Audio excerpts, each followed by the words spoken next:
It was full steam ahead on the island of Sodor. All the engines were running on time.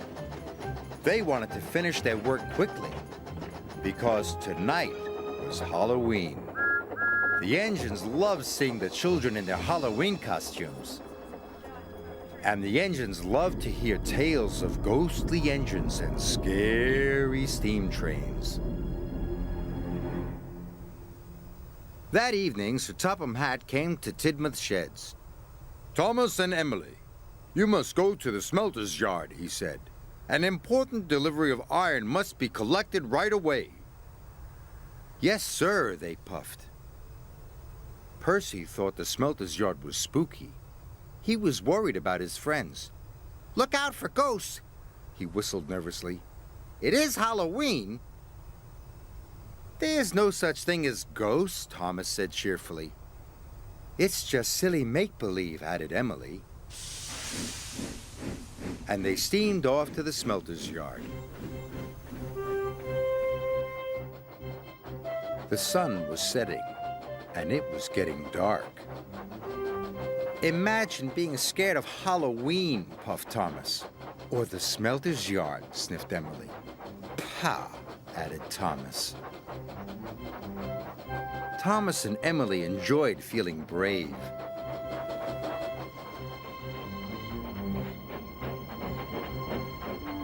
But when they got to the smelter's yard, it was very spooky. "Oh my," whispered Emily. "Oh dear," hissed Thomas. They puffed slowly through the piles of jagged steel and twisted scrap. The air grew hotter and the smoke grew thicker. Harry and Bert were lurking nearby. The two Diesels saw the chance to scare a couple of steamies.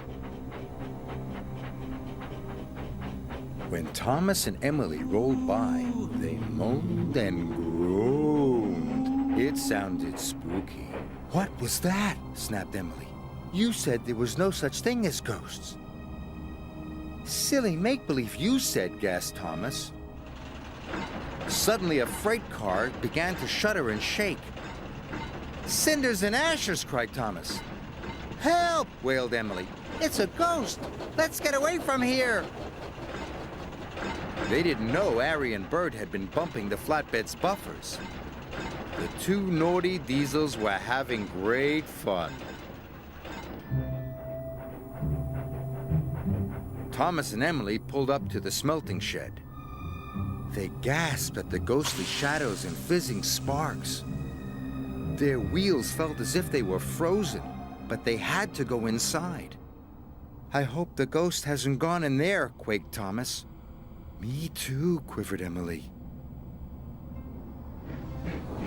And they both rolled slowly into the smelting shed.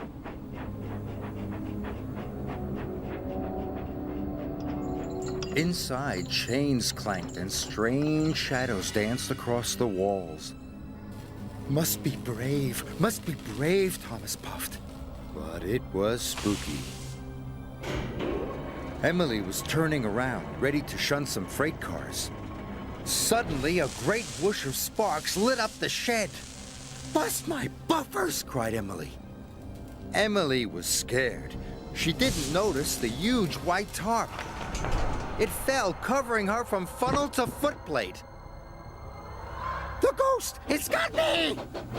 She steamed away as fast as her pistons could pump.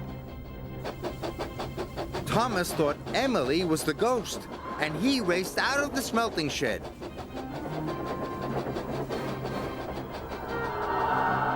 "The ghost is after me!" cried Thomas. Harry and Bert thought Emily was the ghost too, and they raced away. Thomas was right behind them, and Emily was right behind Thomas.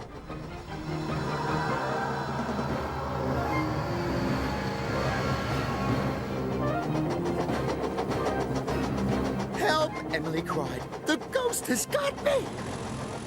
Harry, Bert, Thomas, and Emily raced towards Tidmouth Sheds. Tidmouth Sheds was quiet and peaceful. All the engines were fast asleep. Thomas's whistle soon woke them up. "It's Thomas!" cried Percy. "Something must be wrong." Suddenly, he saw Thomas, Harry, and Bert racing into the yards. "Stop!" he cried. Harry, Bert, and Thomas applied their brakes. They stopped just in time.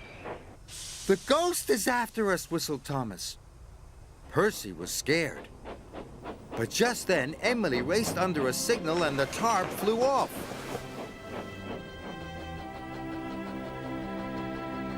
"That's no ghost," said Percy. "That's Emily."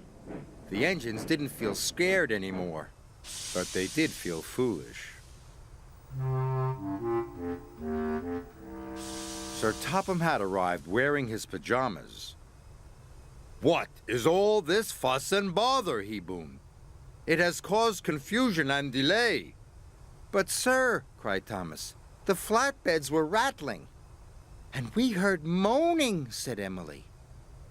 "And groaning," added Thomas. Sir Topham Hatt looked at Harry and Bert. "Do you know anything about this?" he asked sternly. "It was us, sir," Bert mumbled. "For your punishment, you go back and collect the iron at once," said Sir Topham Hatt. "Yes, sir," said Harry and Bert, and they rumbled away.